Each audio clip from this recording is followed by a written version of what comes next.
Hey, welcome back. So if intrinsic motivation is how we get to this dreamy state called flow, as articulated by Mihai Csikszentmihalyi, and extrinsic motivation, the kind that's for grades, point scores, the carrot and stick method out there, and that tends to wane over time and actually undermine motivation to learn the thing that you want your kids to do. P.S. In the book, I say it really, in The Gift of Failure, I say it really flat out. If you want your kids to not want to learn math, pay them for their math grades. Or even worse, do what we do in the education system, which is award them grades, points, scores for their math. It's a transaction that tends to give out over time. It's not a great way to operate. And slowly we're figuring that out. Actually, there are lots of schools that are figuring that out and coming up with other ways of grading and assessing. And we're going to talk about that actually towards the end of things.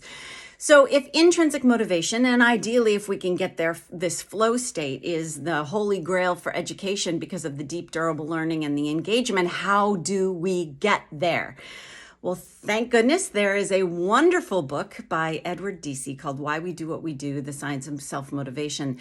And in that book, he articulates 3 things that we need in order to boost the chances of achieving intrinsic motivation: autonomy, competence, and connection.